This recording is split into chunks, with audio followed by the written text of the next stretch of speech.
আর 110 হিজরিতে এই দুনিয়া থেকে সর্বশেষ সাহাবী তুফাইল বিন আমর রাদিয়াল্লাহু তাআলা আনহু ইন্তেকাল করছেন তায়েফে। তায়েফ থেকে তুফাইল বিন আমর রাদিয়াল্লাহু তাআলা ইন্তেকাল করলেন 110 হিজরিতে। সেদিন থেকেই পৃথিবী সাহাবী মুক্ত হলো, সাহাবী শূন্য হলো সেদিন পৃথিবী। 110 হিজরি পর্যন্ত আল্লাহর জমিনে সাহাবী জিন্দা ছিলেন।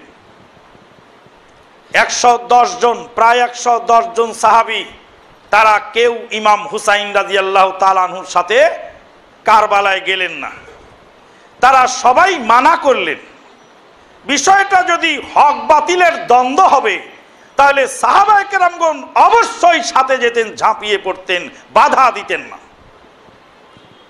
ইমাম হুসাইন রাদিয়াল্লাহু তাআলা আনহু রওনা দিলেন। কারবালার ময়দানে যাওয়ার পরে শিয়ারা যখন দরজা বন্ধ করে দিয়ে ইমাম হুসাইন রাদিয়াল্লাহু তাআলা আনহুকে তোপের মুখে ফেলে দিল, আমি যে ইতিহাস বললাম এটা ইমাম ইবনু কাসির রাহিমাহুল্লাহর আল বেদায়া ওয়ান নেহায়া থেকে ঘটনাটি উল্লেখ করলাম।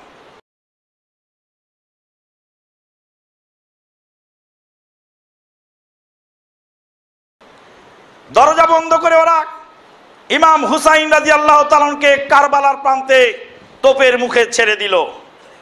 ইমাম হুসাইন রাদিয়াল্লাহু তাআলা আনহুর সঙ্গে মুখামুখি যে লোক সংঘর্ষে লিপ্ত হলো তার নাম Ubaidullah bin Ziyad. Ubaidullah bin জিয়াদকে ইমাম হুসাইন 3টি প্রস্তাব দিলেন। 1 নাম্বার প্রস্তাব দিলেন, আমাকে মদিনায় ফিরে যাওয়ার সুযোগ দাও, আমি আর এখানে থাকবো না। ইমাম হুসাইন রাদিয়াল্লাহু তাআলা আনহু যুদ্ধ করার জন্য গেলে কোন যোদ্ধা যদি হকের পক্ষে বাতিলের বিরুদ্ধে যুদ্ধ করতে যান তাহলে অবশ্যই যুদ্ধের ময়দান থেকে ফিরে আসা তার জন্য হারাম। ইমাম হুসাইন রাদিয়াল্লাহু তাআলা বলেন, মদিনায় ফিরে যাওয়ার সুযোগ দাও, তা যদি না দাও তো সিরিয়ান সীমান্তবর্তী এলাকায় আমাকে চলে যাওয়ার সুযোগ দাও, আমার চোখ যেদিক যায় আমি পরিবার নিয়ে সেদিক চলে যাব। তা যদি আমাকে না দাও তাহলে ইয়াজিদ বিন মুয়াবিয়ার সাথে সরাসরি কথা বলার সুযোগ আমাকে দাও।